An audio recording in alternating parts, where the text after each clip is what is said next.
আবার হবে বিপ্লব, তৃতীয় বিপ্লব হবে বাংলাদেশ ইসলামী রিভলিউশন, ইসলামী বিপ্লব। রেডি থাকবেন আপনারা, কোনো শয়তানদের কথায় কান দিবেন না।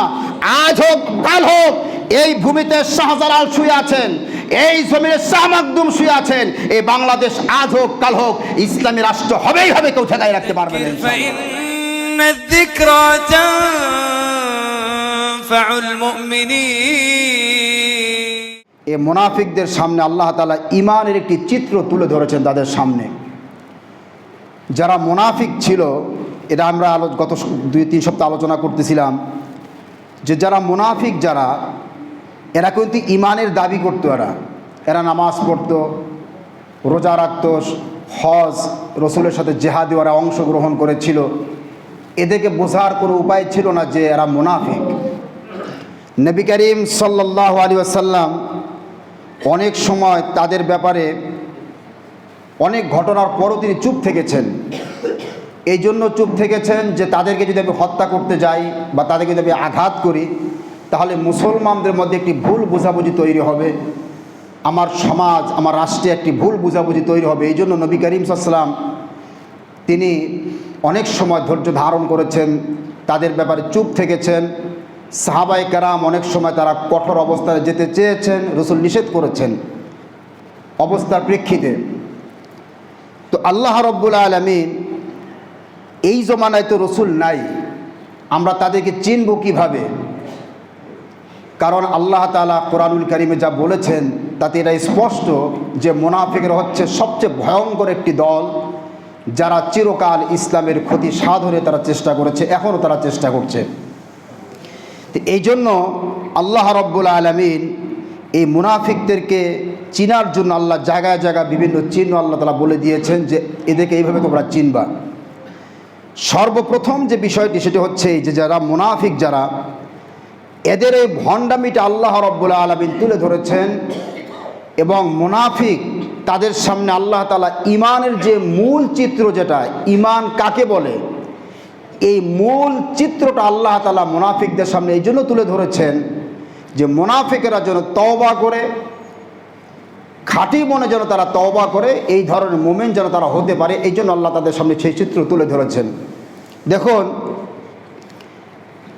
মুনাফিকেরা তাদের তো অবস্থা ছিল এমন, আল্লাহ কোরআনে বলেছেন এই 13-14 নম্বর আয়াতে, যেটা আমি তেলাওয়াত করেছি সূরা বাকারা, তারপরে আয়াতটি, ওয়া ইযা লাকুল্লাযীনা আমানু ক্বালু আমান্না, যখন তারা মুমিনদের সাথে যখন মিশত, ঈমানদারদের সাথে যখন তারা থাকতো, তখন তারা বলতো আমরা ঈমান এনেছি, আমরা তোমাদের সাথে আছি।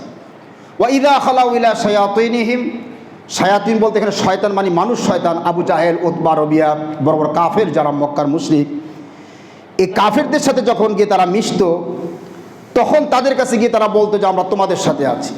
দুই দিকে তারাই ভারসাম্য রক্ষা করে তারা চলার চেষ্টা করত, কখনো মুসলমানদের সাথে, কখনো কাফেরদের সাথে। যখন মুসলমানদের পাল্লা ভারী দেখত যে মুসলমানরা জয়ী হয়েছে, তখন গিয়ে মুসলমানদেরকে বলতো যে আমরা তোমাদের সাথে আছি। আবার আল্লাহ তাআলা বলছেন যে এরা যখন গিয়ে দেখতো যে আলাম নাস্তাহবিজ আলাইকুম ওয়া নামনাকুম মিনাল মুমিনিন ওয়া ইন কানা লিল কাফিরিনা নাসিবুন, যখন তারা কাফেরদের আংশিক বিজয় দেখতো, তখন কাফেরদের সাথে গিয়ে বলতো যে আমরা তোমাদের সাথে আছি, আমরা তোমাদেরই প্রকৃত বন্ধু, আমরা মুসলমানদেরকে ধোঁকা দেওয়ার জন্য তাদের কাছে গিয়েছিলাম। এই যে তাদের একটা দ্বিমুখী আচরণ ছিল, মুনাফিকরা কখনো মুসলমানদের সাথে, কখনো কোথায় বলেন কাফেরদের সাথে, এই যে একটা অবস্থা তারা গ্রহণ করেছিল, আল্লাহ তাআলা বলছেন যে তোমাদের এই ধরনের ঈমান, ভণ্ডামিপূর্ণ ঈমান আমি আল্লাহর কাছে গ্রহণযোগ্য না। বলে নাউজুবিল্লাহ। আমরা মুসলমানরাও আমাদের মধ্যে এই খাসলত যাদের আছে, মনে মনে কিন্তু আমাদের সম্পর্ক, আমাদের চিন্তা চেতনা, কুফরি চিন্তা চেতনা, যেটা আপনি নিজে হয়তো আমার সময় আমরা বুঝি না, আমরা অনেক সময় বুঝিও আমরা যাই। যখন যেদিকে অবস্থা যেরকম ভালো মনে হয় তখন আমরা সেই দিকে ঘুরে যাই। আমাদের কোনো স্থায়ী কোনো আমাদের ঠিকানা নাই। ইস্তেকামাত যেটাকে বলা হয় আরবিতে, যে অটলতা, স্থিরতা, এটা আমাদের মধ্যে নাই। আমরা যখন যেদিকে সুযোগ মনে করি আমরা সেই দিকে যাই। ঈমানের ক্ষেত্রেও আমরা এরকম, যদি আমাদেরকে কিছু অর্থ, কিছু ক্ষমতা, কিছু লোভ দেওয়া হয়, তো আমরা ঈমান মুহূর্তের মধ্যে আমরা বিক্রি করতে আমরা রাজি আছি। কি বলে ঠিক কিনা? তো আল্লাহ তাআলা সাবধান করেছেন আমাদেরকে যে সুযোগবাদ, যেদিকে সুযোগ পাবা সেই দিকে দৌড় দিবা, এই সুযোগটা কমসে কম আমার ইসলামের মধ্যে নাই। এই জন্য আল্লাহ সুবহানাহু ওয়া তাআলা দেখেন সামনে আমাদেরকে সাবধান করে দিয়ে বলেছেন, দেখো ইমানের দুইটি স্যাম্পল রয়েছে। আমরা দোকানে গেলে দেখবেন বিভিন্ন চালের স্যাম্পল থাকে, এটা 28, এটা এরকম চাল 29, এটা বিভিন্ন চাল থাকে সেখানে। আল্লাহ তাআলা কোরআনুল কারীমের মধ্যে ইমানের দুইটা দৃষ্টান্ত রেখেছেন। একটা হলো সাহাবায়ে কেরামদের ইমান, আর একটা হচ্ছে মুনাফিকদের ইমান। কাদের ইমান? সাহাবাদের আর মুনাফিকদের। এখন আপনারা জানেন কষ্টি পাথরের তো আপনারা নাম শুনেছেন, কষ্টি পাথর যেটাতে সোনা নিরূপণ করা হয়, যে সোনাটা খাঁটি না ভেজাল নকল, এটা কষ্টি পাথর দিয়ে যাচাই করা হয়। আল্লাহ রাব্বুল আলামিন এই আয়াতের মধ্যে ওয়া ইযা কিলা লাহুম আমিনু কামা আমানান নাস, নাস শব্দের অর্থ হলো মানুষ। আল্লাহ বলছেন যে যারা নাকি মানুষ অর্থাৎ সাহাবায়ে কেরাম, তারা যেরকম ঈমান এনেছে তোমরাও ঠিক সেই রকম ঈমান আনো। তার মানে হলো সাহাবায়ে কেরামদের ঈমানটা হলো আল্লাহর কাছে গ্রহণযোগ্য ঈমান। বলেন সুবহানাল্লাহ। সাহাবায়ে কেরামদের ঈমানটা হলো কষ্টি পাথর। সাহাবায়ে কেরামদের ঈমানের সাথে যার ঈমানটা মিলবে সেই ঈমানটাই আল্লাহ তাআলার কাছে গ্রহণযোগ্য। বলেন সুবহানাল্লাহ। আর সাহাবায়ে কেরামদের ঈমানের সাথে যার ঈমানটা মিলবে না, আল্লাহ তাআলা বলছেন সে যত ভালো কাজ করুক, যত ভালো নিয়তে করুক না কেন, ঈমানটা যদি সাহাবাদের ঈমানের সাথে যদি না মিলে, আমি আল্লাহর কাছে সেই ঈমান গ্রহণযোগ্য না। বলেন নাউজুবিল্লাহ। খুব খেয়াল রাখবেন, এই উম্মতের খুব খেয়াল করে যারা শুনবেন এই জায়গাটা, সমস্ত সাহাবায়ে কেরামদের মধ্যে 10 জন সাহাবীকে আল্লাহ রাব্বুল আলামিন এই দুনিয়াতে জান্নাতের সার্টিফিকেট দিয়েছিলেন। বলেন সুবহানাল্লাহ। তারা জান্নাতি। আবু বকর, ওমর, ওসমান, আলী, এরকম, আব্দুর রহমান ইবনে আউফ, আরও কিছু সাহাবী আছেন, ওনারা তো আশারা মুবাশশির বলা ওনাদেরকে। আরও কিছু সাহাবায়ে কেরাম আছেন, বিভিন্ন হাদিসে এসেছে যে তারা জান্নাতে যাবেন। এই কয়জন সাহাবী ছাড়া আরও যত সাহাবায়ে কেরাম রয়েছেন, আল্লাহ তাআলা তাদের ব্যাপারে বলেছেন আমি তাদেরকে ক্ষমা করে দিয়েছি। বলেন সুবহানাল্লাহ। বিশেষ করে বদরে যে সমস্ত সাহাবায়ে কেরাম শাহাদাত বরণ করেছেন, তাদের ব্যাপারে আল্লাহ এতটা খুশি হয়েছিলেন, আল্লাহ তাআলার রাসূল সাল্লাল্লাহু আলাইহি ওয়াসাল্লামকে আল্লাহ জানিয়ে দিয়েছেন তারা এখন থেকে যা করবে আমি আল্লাহ পাক সব ক্ষমা করে দেব। বলেন সুবহানাল্লাহ। সাহাবায়ে কেরাম তাদের কোনো সমালোচনা করা যাবে না, এটা মাথায় সবসময় রাখবেন। আমাদের ঈমানের অন্যতম একটি বিষয় হচ্ছে নবীর কোনো সাহাবী সম্পর্কে কোনো সমালোচনা করা, কারণ তারা হচ্ছেন এই উম্মার সবচেয়ে উঁচু শ্রেণীর ইমামদার। তারা একজন সাহাবী যদি মনে করেন একটা ছোলা বুট পরিমাণ দান করে, আর আপনি যদি অহুদ পরিমাণ দান করেন, তারপর আপনার দানটা ওই সাহাবীর দানের মতো হবে না। সুবহানাল্লাহ বলেন। কোনো সাহাবীর সমালোচনা করা যাবে না, এটা সম্পূর্ণ নিষেধ। রাসূল সাল্লাল্লাহু আলাইহি ওয়াসাল্লাম বলেছেন কোনো সাহাবীর সমালোচনা কেউ করবে না, তারা আমার হাতে গড়া ছাত্র। তাদের যে সমস্ত ভুলগুলো তাদের হয়েছে, এই ভুলগুলো ধরার মতো ক্ষমতা আপনার আমার মতো লোকের নাই। আল্লাহ যেখানে বলেছেন আমি ক্ষমা করে দিয়েছি, এখানে আপনার করা কিছু আছে? প্রশান্ত মহাসাগর, বিশাল সাগর, সেই সাগরের মধ্যে যদি এক ফোঁটা গরুর পেশাব পড়ে, সাগরটা কি নাপাক হয়ে যাবে? নাপাক হবে না। কিন্তু এক গ্লাস পানির মধ্যে পড়লে সমস্যা আছে। সাহাবায়ে কেরামদের ঈমান হচ্ছে প্রশান্ত মহাসাগরের মধ্যে বিস্তৃত, বিশাল তাদের ঈমান। সেই ঈমানের মধ্যে যদি এক ফোঁটা পেশাব পড়ে, অর্থাৎ তাদের মধ্যে কোনো ভুল যদি হয়েও থাকে, সেটা সেখানে গ্রহণযোগ্য, সেটা কি হবে না, সাগরকে নাপাক করবে না, তাদেরকে গোমরা করবে না। নাউজুবিল্লাহ। তাদের সেই গুনাহকে আল্লাহ পাক ক্ষমা করে দিয়েছেন। বলেন সুবহানাল্লাহ। কারণ তারা ঈমানের পরীক্ষায় তারা উত্তীর্ণ। যতটা পরীক্ষা তারা দিয়েছেন ইসলামের জন্য, যে কোরবানি তারা করেছেন, এত বড় কোরবানি কিয়ামতের আগে কেউ করতে পারবে না। বলেন সুবহানাল্লাহ। এই জন্য আল্লাহ তাআলা তাদের মর্যাদা এত বেশি দিয়েছেন। পুরা উম্মতে মুসলিমা আমরা যারা পরবর্তীতে যারা আসবো, আমাদের সকলের জন্য আল্লাহ রাব্বুল আলামিন বলেছেন তোমাদের ইমাম ততক্ষণ পর্যন্ত গ্রহণযোগ্য হবে না যতক্ষণ পর্যন্ত তোমাদের ইমানটা সাহাবায়ে কেরামদের মতো না হয়। বলেন সুবহানাল্লাহ। এটা হলো কোষ্ঠী পাথর। আপনি কোষ্ঠী পাথর দিয়ে যখন সোনা মাপেন, সাহাবায়ে কেরামদের ইমানটা হলো কোষ্ঠী পাথর, ওই পাথর দিয়ে আপনার আমার ইমান মাপা হবে। যদি আপনার আমার ইমান যদি ওইরকম হয়, তাহলে সেই ইমান আপনাকে জান্নাতে নিয়ে যাবে, বলেন সুবহানাল্লাহ। আর সাহাবায়ে কেরামদের মতো ইমান যদি না হয়, আমার ইমান যদি হয় মুনাফিকদের মতো, তাহলে সেই ইমান বড় ভয়ানক, সেই ইমান আমাকে জাহান্নামে নিয়ে যাবে, বলেন নাউজুবিল্লাহ। খুব খেয়াল রাখবেন, এই জায়গাটা বড় গুরুত্বপূর্ণ একটি জায়গায়, কোরআনের এই জায়গাটা। এটা আমাদেরকে আল্লাহ সবক দিচ্ছেন এই জায়গাটাতে। ইমান অত্যন্ত দামি জিনিস। ইমান যদি না থাকে, এই ইমান যদি কারোর মধ্যে না থাকে, দুনিয়ার সব কিছু তার মধ্যে আছে, স্বচ্ছ ইমান যেটা, এটা যদি তার মধ্যে না থাকে, তাহলে সে যতই দেখেন, যত মুফতি শফি রহিমাহুল্লাহ মারিফুল কোরআন যিনি লিখেছেন, তাফসিরের মধ্যে এসছে, আপনি কোনো একটা কাজ করতেছেন ভালো নিয়তে, কাজটাও ভালো, কিন্তু আপনার ইমানটা সাহাবাদের মতো না, আপনার ওই কাজটা আল্লাহর কাছে কোনো দাম নাই। কোনো কি নাই বলেন, দাম নাই। এই জন্য আমাদের আগে যে বিষয়টা দরকার, সেটা হলো ইমান আগে, আমল পরে। একটা লোকের ইমান ঠিক নাই, সে যত ভালো কাজ করুক না কেন, তার 5 পয়সার কোনো কি দাম। আচ্ছা, এমন লোক আমাদের সমাজে আছে না, যারা দান সদকা করে, অনেক কিছু দেখবেন, মসজিদ মাদ্রাসা দান সদকা অনেক কিছু তারা করে, এই ভিতরের এই জায়গা তাদের মধ্যে শয়তানিতে পরিপূর্ণ আছে কিনা, এরকম লোক আছে না? আমি আপনাদের একটা দৃষ্টান্ত দিই, মনে করেন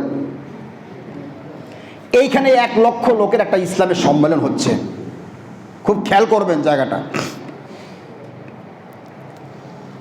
এই 1 লক্ষ লোকের জন্য আমি কয়েকটা গরু জবাহ করে দামি পোলার চাল কিনে নিয়ে 1 লক্ষ লোককে আমি খাওয়াইলাম, মনে করেন আমার যে উপার্জনটা, এটা সম্পূর্ণ হারাম। এটা তো একটা দিক। আর একটা দিক হচ্ছে, আমি যে উপার্জনটা যেভাবে করেছি, এই পন্থাগুলো সম্পূর্ণ অন্যায় পন্থা ছিল। মানুষকে কষ্ট দিয়ে আমি অর্থ উপার্জন করেছি, সরকারের সম্পদ আমি নষ্ট করে আমি অর্থ উপার্জন করেছি, সরকারের রড সিমেন্ট ইত্যাদি কন্ট্রাক্টারি করতে গিয়ে সর্বনাশ করেছি, মানুষের নামে মিথ্যা হামলা মামলা দিয়ে টাকা উপার্জন আমি করেছি। এই অর্থ দিয়ে যদি আমি মনে করেন 1 লক্ষ লোককে আমি খাওয়াই, আমার লাভ হবে? কোনো লাভ হবে? রাসূল সাল্লাল্লাহু আলাইহি সাল্লাম বলেছেন, হারাম মাল উপার্জন করে, সেটা যে কোনো পন্থায় হোক, মানুষকে কষ্ট দিয়ে হোক, সরকারি সম্পদ নষ্ট করে, যেভাবে হোক না কেন, ইজতামা মাইলান, যে ব্যক্তি হারাম পন্থায় মাল উপার্জন করলো আর সেটা সে দান করলো, আল্লাহ রসুল বলেছেন তার সেই দানে সে বিন্দু পরিমাণ সওয়াব পাবে না, তার পাপের শাস্তি তাকে ভোগ করতে হবে, বলে নাউজুবিল্লাহ। আজকে এই ধরনের মানুষ আমাদের সমাজে আছে না নাই? মনে করেন এই যে আমি হারাম উপার্জন দিয়ে এতগুলো মানুষকে খাওয়াইলাম, ভালো কাজ করেছি, কিন্তু আমার ফলাফল 0 কেন হবে বলেন তো দেখি? আমার উপার্জনটা কিনা হালাল, এবং আমি মানুষকে কষ্ট দিয়েছি। আজকে আমাদের সমাজে মানুষকে খুন করে, মানুষকে গুম করে, বাড়িতে গিয়ে দেখেন মসজিদ করেছে, মাদ্রাসা করেছে। আপনি একটা মানুষকে হত্যা করেছেন, পৃথিবীর 100 লক্ষ মসজিদ যদি বানান, ওই মসজিদ আপনার 5 পয়সার কাজে আসবে না। আমাদের বাংলাদেশে সে সমস্ত কুলাঙ্গারগুলো, সাবেক সরকারের জানোয়ারগুলো, যেগুলো মেজর জেনারেল জিয়াউল হক, আমি কালকে তারই পড়েছি, 500-এর উপরে সে মানুষকে হত্যা গুম করেছে। আমার পটুয়াখালীতে এই বিভিন্ন জায়গা থেকে সে লোক ধরে নিয়ে, বলেশ্বর নদী রয়েছে, বঙ্গোপসাগরের মোহনা, নিরপরাধ বাংলাদেশের বিভিন্ন দলের মানুষগুলোকে সে ট্রলারে তুলে নিয়ে সেখানে সে তার এবং তার র্যাব বা তার বাহিনী গোয়েন্দার লোকেরা তারা নিয়ে তাকে সেখানে একটা মানুষকে মাথার মধ্যে বালিশ থেকে গুলি করে মগজ বের করে দিয়ে পেট ফেলে সেই সমুদ্রে তারা ফেলে দিয়েছে, সিমেন্টের বস্তা বেঁধে। কালকে সব পরে আমরা শুনেছি, এগুলো আদালতে আসছে। সে একা নয়, হাজার হাজার মানুষকে গুম, শত শত মানুষকে গুম করেছে, হত্যা করেছে। রিমান্ডের নামে তারা মানুষকে উপর নির্যাতন নিপীড়ন চালিয়েছে। এই কাজগুলো যারা করেছে, এরা বাড়িতে মসজিদ আর মাদ্রাসা না, যে মক্কা শরীফে এরা দান করে, এদের 5 পয়সার কোন আল্লাহর কাছে দাম নাই এদের। এদের পক্ষে আবার সাফাই গাও। রাসূল বলেছে জালেমদের পক্ষে যারা সাফাই যারা গাবে তার মান খারাজাল ইসলাম, তার ইসলাম থেকে বের হয়ে যাবে। আজকে আমাদের সমাজে এই ধরনের মানুষ রয়েছে, অপরাধ করে আকাম কুকাম করে আর মনে করে হুজুরদেরকে খাওয়াইলে আর মসজিদ মাদ্রাসা দান করলে সব শেষ। কে বলেছে তোমাকে? কোরআন হাদিস পড়ে দেখো, এই সমস্ত দান সদকার 5 পয়সার কোনো আল্লাহর কাছে মূল্য নাই। একটা মানুষকে যারা হত্যা করেছে, ওমান আহিয়াহা ফাকান্নামা আহিয়ান নাস জামিআ, যে ব্যক্তি একজন মানুষকে জীবিত কি বলে আপনার জীবন দিল, অর্থাৎ তাকে বাঁচালো, সে ব্যক্তি যেন তাম পৃথিবীর সমস্ত মানুষকে বাঁচিয়ে দিল। সে বলেন সুবহানাল্লাহ। একটা মানুষ কিন্তু হত্যা করলো, আল্লাহ তাআলা কোরআনে বলেছেন ওয়ামান ইয়াকতুল মুমিনান মুতাআম্মিদান, সূরা নিসা, ওয়ামান ইয়াকতুল মুমিনান মুতাআম্মিদান, যে ব্যক্তি ইচ্ছা করে একটা মুমিন মুসলমানকে হত্যা করলো, তার পরিণাম কি হবে? ফাজাযাউহু জাহান্নামু খালিদান ফিহা, সে চিরকাল জাহান্নামে থাকবে। নাউজুবিল্লাহ বলেন। মানুষকে হত্যা করেছেন, তাহাজ্জুদের নামাজ কোন পড়ি আমি তাহাজ্জুদের নামাজ, মরেন তারপর ঠ্যাং ভাঙবে কেমনে? তাহাজ্জুদের নামাজ পড়ে জনগণকে ধোঁকা দিয়েছেন, হাজার হাজার মানুষকে আপনি হত্যা করেছেন, আপনার হুকুমে মানুষ মরেছে। মানুষ তাদের পক্ষে যারা সাফাই গাবে এরা মুনাফিক, কেউ কোনো সন্দেহ নাই। সব বুঝেন দুনিয়ার, এইগুলো বুঝেন না, অন্যায় বিচার সব বুঝেন, শুধু এই কারণে বুঝেন না স্বার্থ আপনার আছে সেখানে আপনি বুঝেন না। আপনি জালেম স্বৈরাচারী যারা, এদের পক্ষে যারা সাফাই যারা গায়েব, লিখে রাখেন এরা মুসলমান, এরা মুনাফিক, যদিও সে নামাজ পড়ে। আমাদেরকে বুঝতে হবে, খেয়াল করেন সাহাবায়ে কেরামদের ঈমান, সমস্ত ঈমানটা ঠিক ছিল বলেই সাহাবায়ে কেরাম, আবু বকর, ওমর, ওসমান, তারা তো খেলাফতে তারা ছিল না, তারা রাষ্ট্র তারা চালিয়েছেন।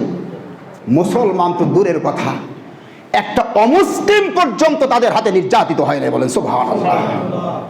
রাষ্ট্র কেমনে চালানো লাগে? আর এখন আমরা রাষ্ট্রের কথা বললে যারা মুনাফিক যেগুলো, সেগুলো বলে হুজুররা শুধু রাজনীতির কথা কয়।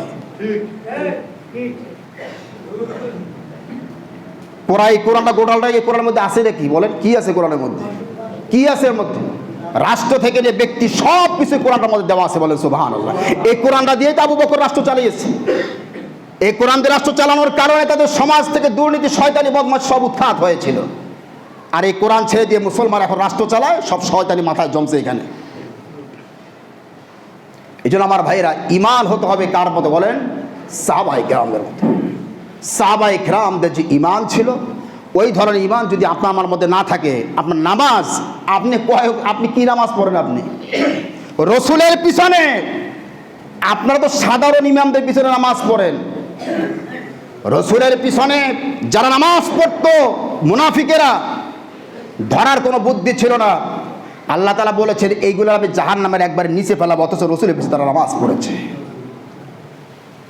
এরকম রসুল বক্তৃতা দিচ্ছেন মেহরাবে, মাঝখান থেকে দাঁড়িয়ে গেছে আব্দুল্লাহ ইবনে উবাই, হুজুর আমি সাক্ষী দিচ্ছি আপনার আল্লাহর রসুল। সাহাবায়ে কেরাম টেনে ধরেছে, ধরে মসজিদ থেকে বের করে দিয়েছে। বের হয় এখান থেকে, তুই মুনাফিক, তুই রসুলের সামনে সাক্ষী দিচ্ছিস আল্লাহ রসুল। সাহাবায়ে কেরাম যারা চিনতেন যাদের মুনাফিক, তাদেরকে মসজিদ ঢুকতে দিতেন না, বের করে দিতেন। সিরাত ইবনে হিশামপুর আপনারা দেখবেন, রসুলের একটা ইতিহাসের কিতাব। এই জন্য আমার ভাইয়েরা, ঈমান এই আয়াতের মধ্যে আল্লাহ তাআলা ঈমানের মাপকাঠি দিয়েছেন যে সাহাবায়ে কেরামদের ঈমান ছিল স্বচ্ছ আয়নার মতো পরিষ্কার নির্ভেজাল ঈমান ছিল। বলেন সুবহানাল্লাহ। সেই ঈমানটাকে খেয়াল করেন, সবাই খেয়াল করেন, খুব খেয়াল করবেন। আমি আপনাদেরকে একটি ঘটনা শুনে বুঝতে পারবেন। এক ব্যক্তি হযরত হাসিন রহমাতুল্লাহি আলাইহি, তিনি তাবেঈন ছিলেন। কি ছিলেন বলেন? সাহাবীদের পরে যারা, তাদেরকে তাবেঈন বলা হয়। কি বলা হয় বলেন? তাবেঈন। এই হাসিন রাদিয়াল্লাহু আলাইহি তিনি একদিন আব্দুল্লাহ ইবনে মাসউদ রাদিয়াল্লাহু তাআলা আনহু, এই উম্মতের সবচেয়ে বড় ফকিহ ছিলেন, যিনি সবচেয়ে বেশি মাসলা মাসাইল বুঝতেন। তাকে গিয়ে বললেন, আপনি আমাকে কিছু নসিহত করেন। আব্দুল্লাহ ইবনে মাসউদকে বলছেন। আব্দুল্লাহ ইবনে মাসউদ তাকে বললেন, প্রথম যে উপদেশ দিলেন সে উপদেশটা হলো এক আল্লাহর ইবাদত করবা, আর কার সাথে কাউকে শরীক করবে না। এলো এক। 2 নম্বর উপদেশ হলো, এই যে কোরআনটা তোমাদের সামনে আছে, কোনটা আছে বলেন? খেয়াল করেন এই জায়গাটা। আমরা কিন্তু আলহামদুলিল্লাহ আমরা অন্য কারোর সাথে আল্লাহকে আমরা শিরিক করি না। 2 নম্বরটা খেয়াল করেন। তিনি বলেছেন কোরআনটাকে নিজের পথ প্রদর্শক হিসাবে মানবে। সুবহানাল্লাহ বলবেন না?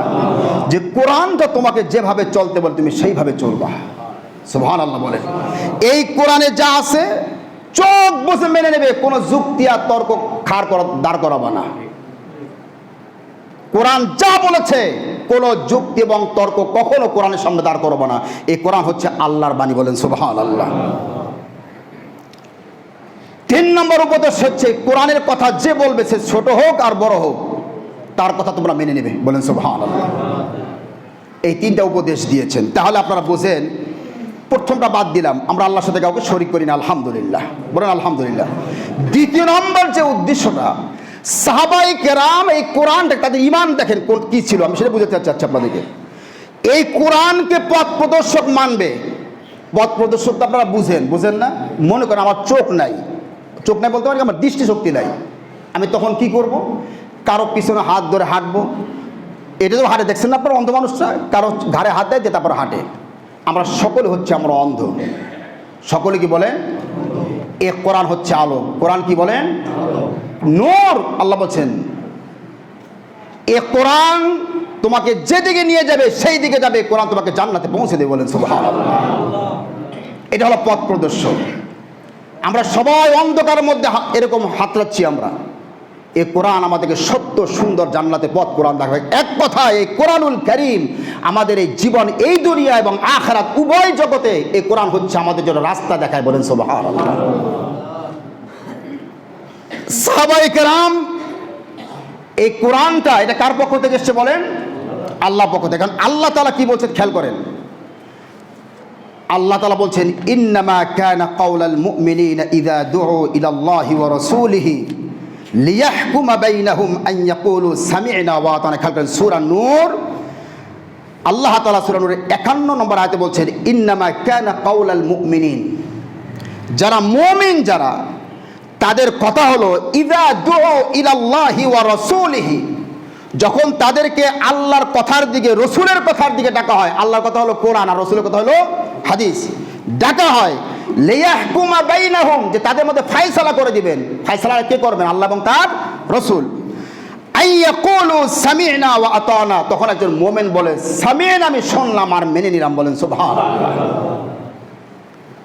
তার মানে কি বুঝাইলো এখানে? দুইজনের মধ্যে জ্ঞানজাম লেগেছে। খেয়াল করেন, দুইজনের মধ্যে ঝামেলা তৈরি হয়েছে, বা রাষ্ট্রের যে কোনো জায়গায় ঝামেলা ঝগড়া তৈরি হয়েছে। এই ঝগড়া মিটাতে হলে আপনাকে মিটাইতে হবে কোরআন দিয়ে এবং রসুলের সুন্নাহ দিয়ে।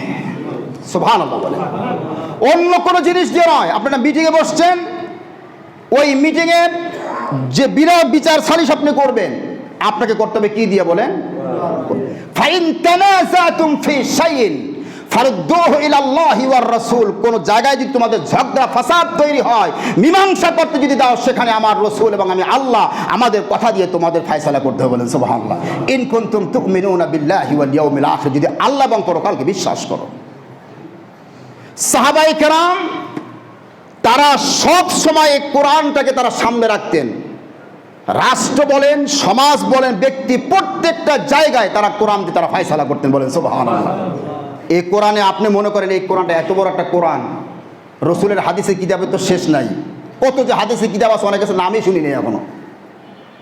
এই বিশাল যে ভান্ডার, এই ভান্ডার এই জন্য আছে আমাদের সামনে যে আমরা এই কোরআন এবং সুন্নাহ, এই আলো দিয়ে আমরা পথ চলবো, বলেন সুবহানাল্লাহ। কোরআনের প্রশ্ন যখন আসবে, ওখানে সামনে কোনো যুক্তি দাঁড় করানো যাবে। আমি আপনাদের দিয়ে একটা ঘটনা বলে আপনারা বুঝবেন, খুব খেয়াল করেন। রসুল সাল্লাল্লাহু আলাইহি ওয়াসাল্লাম, খুব খেয়াল করবেন এই ঘটনার দিকে। যখন তিনি মদিনায় গেলেন, মদিনায় যাওয়ার পরে প্রথম 17 মাস তিনি নামাজ পড়েছেন ফিলিস্তিনের বাইতুল মাকদাসের দিকে ফিরে। কোন দিকে ফিরে? বাইতুল মাকদাসের দিকে ফিরে। রসুল সাল্লাম, এই ঘটনা আমি অনেকদিন আগেও আপনাকে কয়েকবার বলেছি, তারপর বলছি শরণার্থী আপনাদের খেয়াল করার জন্য। তো একদিন রসুল আকাশের দিকে তাকিয়ে আল্লাহর দিকে বলছেন, আল্লাহ কাদ নারা তাকুল্লুবা ওয়াজহিকা ফিস সামা ফালানুওয়াল্লিয়ান্নাকা কিবলাতান তারদাহা। তিনি আকাশের দিকে বারবার তাকাচ্ছেন আর আল্লাহর কাছে বলছেন, আল্লাহ তুমি আবার কিবলাটা পরিবর্তন করে দিতে, বাইতুল্লাহ দিকে। হাত তোলেন না, শুধু তাকিয়ে এরকম আল্লাহ দিকে। আল্লাহ বলছেন, কাদ নারা তাকুল্লুবা ওয়াজহিকা ফিস সামা, আমি দেখতে পাচ্ছি তুমি আমার দিকে বারবার তাকাচ্ছ। আমি আল্লাহ রাব্বুল আলামিন, যাও আজ থেকে তোমার কেবলা বাইতুল্লাহ দিকে ফিরিয়ে দিলাম। বলেন সুবহানাল্লাহ। আসরের নামাজের সময় ছিল। কোন সময় ছিল? আসরের আগে আয়াত নাযিল হয়েছে। আসরের নামাজ নবী করিম সাল্লাল্লাহু আলাইহি ওয়াসাল্লাম বাইতুল মাকাদ্দাস থেকে ফিরে বাইতুল্লাহর দিকে মুখ করে পড়লেন। এই সাহাবারা আসরের নামাজ পড়ে, যে সমস্ত সাহাবারা আসরের নামাজ পড়ে বের হয়েছেন, তাদের মধ্যে একজন সাহাবী তিনি বের হয়ে দেখতেছেন অন্য একটা মসজিদে তারা এখনো পর্যন্ত তারা বাইতুল মাকাদ্দাসের দিকে ফিরে তারা নামাজ পড়তেছে। যে সাহাবী দেখেছেন তিনি কিন্তু রাসূলের পিছনে কোন দিকে ফিরে নামাজ পড়েছেন? বাইতুল্লাহর দিকে। ওই মসজিদের লোক তারা তো জানে না, তারা ওই মসজিদে ছিল না, এটা মসজিদ কুবার ঘটনা, কিবলাতাইনের ঘটনা, কিবলাতাইন। তো ওই সাহাবী বের হয়ে দেখেন আরেকটা মসজিদের মুসল্লিরা তারা আগের মতোই বাইতুল মাকাদ্দাসে দিয়ে ফিরে নামাজ পড়তেছে, তারা রুকুতে ছিল। সাহাবা তিনি গিয়ে ওই সাহাবীদেরকে বললেন যে আল্লাহ তাআলা নির্দেশ জারি করেছেন, এখন থেকে তোমরা সবাই বাইতুল্লাহর দিকে ফিরে নামাজ পড়বা। সাহাবায়ে কেরাম একটু দেরি করে নাই, রুকু অবস্থায় তারা বাইতুল্লাহর দিকে ফিরে গেছে। বলেন সুবহানাল্লাহ। একজন সাহাবী এই চিন্তা করলেন না যে এই নামাজটা কমসে কম আমরা বাইতুল মাকাদ্দাসের দিকে ফিরে নামাজ পড়ি, মাগরিবের নামাজ আমরা কোন দিকে বাইতুল্লাহর দিকে ফিরে করব, এটা তারা একবার তারা চিন্তা করেন নাই। আল্লাহর হুকুম এখন নাযিল হয়েছে, কোনো যুক্তি নাই, কোনো তর্ক নাই, আমরা এখন থেকে আমরা বাইতুল্লাহর দিকে মুখ ফেরাবো। সুবহানাল্লাহ। মদের ব্যাপারে 4টা ধাপে মদের আয়াত নাযিল হয়েছে। সর্বশেষ যে আয়াতটা নাযিল হয়েছে আল্লাহ বলছে ইয়া আইয়ুহাল্লাযীনা আমানু। আপনারা জানেন এখন আমরা যেরকম মদের পাগল, নারীর পাগল, আরবের লোকরা একসময় এরকম ছিল। আল্লাহ ইয়া আইয়ুহাল্লাযীনা, সর্বশেষ যে আয়াতটা নাযিল হয়েছে মদের ব্যাপারে, ইয়া আইয়ুহাল্লাযীনা আমানু ইন্নামাল খামরু ওয়াল মাইসিরু ওয়াল আনসাবু ওয়াল আজলাম রিজসুম মিন আমালিশ শাইতান ফাজতানিবুহু লাআল্লাকুম তুফলিহুন। যে আল্লাহ তাআলা বলছেন যে তোমাদের জন্য মদ হারাম, জুয়া হারাম, মূর্তি হারাম, ভাগ্য নির্ণয় করার স্বর, ধনুক, এগুলো হারাম, সব শয়তানের কাজ, তোমরা এগুলো থেকে বেঁচে থাকো। ফাহাল আনতুম, এরপর পরে আয়াত বলছে ফাহাল আনতুম মুনতাহুন, তোমরা কি ফিরে আসবে না? এই আয়াত খেয়াল করেন, এই আয়াতটা যখন নাযিল হয়েছে সাহাবায়ে কেরাম অনেকের মুখে ঠোঁটে তখন মদের পেয়ালা ছিল, মদ পান করতেছিলেন অনেক সাহাবায়ে কেরাম। তখন তারা তো মদ ছাড়া কিছু বুঝতো না। এই আয়াতটা নাযিল হওয়ার সাথে সাথে সাহাবায়ে কেরাম যেভাবে তারা মুখে ঠোঁটের সাথে মদের পেয়ালা লাগিয়েছে ওইভাবে মদের পেয়ালা তারা নিক্ষেপ করে ফেলে দিয়েছেন। সুবহানাল্লাহ বলেন।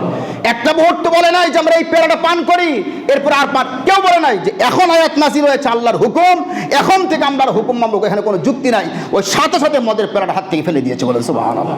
কিন্তু আপনাকে আমাকে যদি এখন বলা হয়, আপনাকে আমাকে যদি বলা হয় যে বাংলাদেশ থেকে এখন মদ উৎখাত করো, মদ বন্ধ করো, বাংলাদেশে আমরা তখন যুক্তি দেবো কি পাকিস্তানের লোকেরা মদ খায়, সৌদিতে মদ খায়, মালয়েশিয়াতে মদ খায়, দুবাইয়ের লোকেরা মদ খায়, আমাদের খাইলে সমস্যা কোথায়?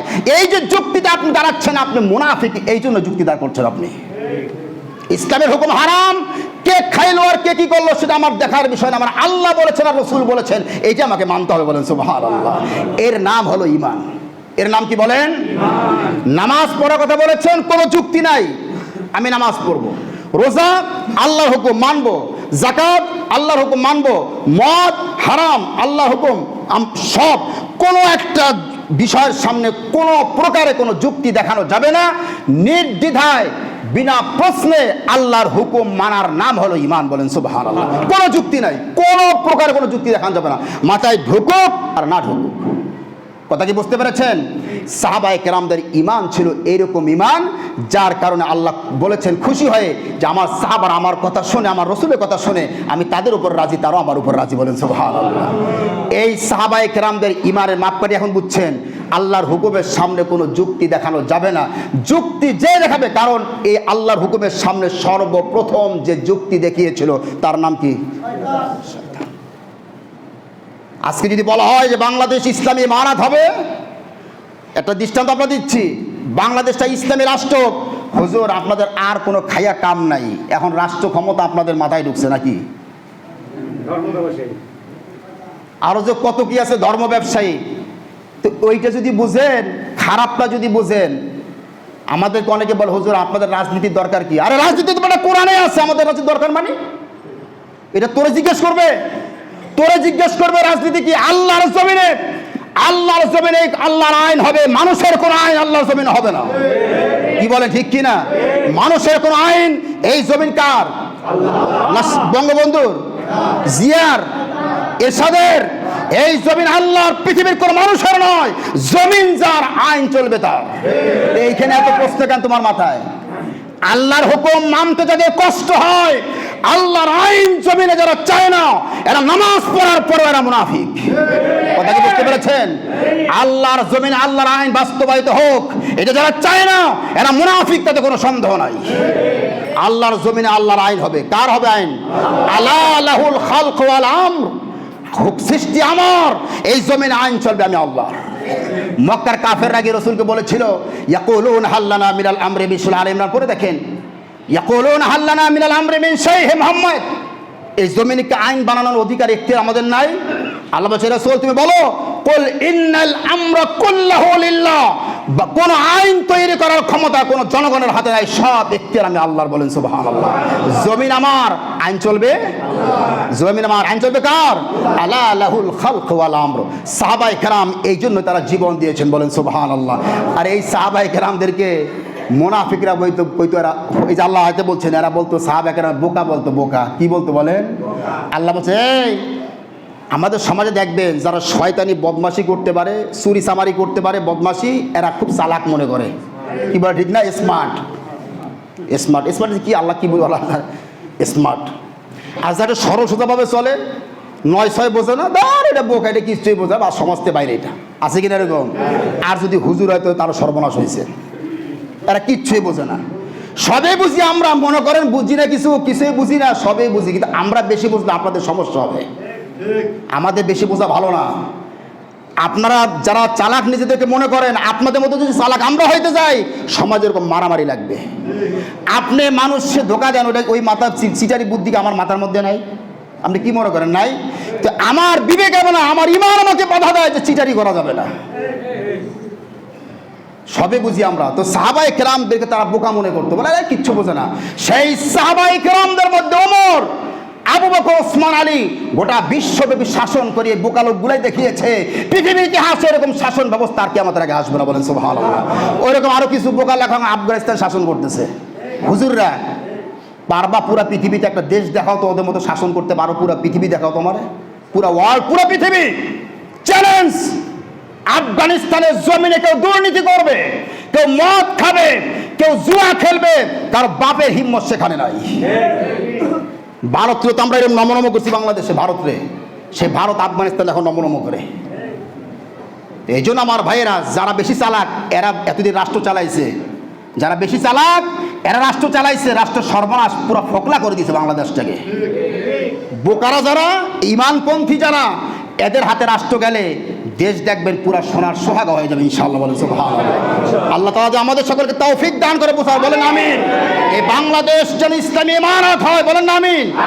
আজ না হোক, কাল না হোক, আমরা অপেক্ষা করবো 1000 বছর পর্যন্ত, কিন্তু আমরা চেষ্টা করে যাবো। কি বলে ঠিক কিনা? ইসলাম দেওয়ার মালিককে হাজার ষড়যন্ত্র করবেন, বাংলাদেশে ইসলাম আর মাদ্রাসা মসজিদ নিয়ে ষড়যন্ত্র কম হয় নাই। আমাদেরকে জঙ্গি বানাবার জন্যে, আমাদেরকে ইসলাম কি বলে ইসলাম থেকে সরিয়ে দেওয়ার জন্যে জঙ্গি নাটক, যতগুলো জঙ্গি নাটক হয়েছে সমস্ত কিছু গোয়েন্দারা নিজেরা তৈরি করে আমাদেরকে হেনস্থা করার জন্য কাজগুলো তারা করেছে। পেরেছেন? পারেন নাই। সব শেষ, ফুলের বাগান সব শেষ। এরপর আবার যদি কোনোদিন আসে, এরপর আবার হবে বিপ্লব, তৃতীয় বিপ্লব হবে বাংলাদেশ ইসলামী রিভলিউশন, ইসলামী বিপ্লব। রেডি থাকবেন আপনারা, কোনো শয়তানদের কথায় কান দিবেন না। আজ হোক কাল হোক, এই ভূমিতে শাহজালাল শুয়ে আছেন, এই জমিনে শাহ মাকদুম শুয়ে আছেন। এই বাংলাদেশ আজ হোক কাল হোক ইসলামী রাষ্ট্র হবেই হবে, কেউ ঠেকাই রাখতে পারবে না ইনশাআল্লাহ। আল্লাহ পাক আমাদের সকলকে তৌফিক দান করে, বুঝার সকলকে সত্য এবং সুন্দর বুঝে আমল করার তৌফিক দান করে, সকলে বলে আমিন।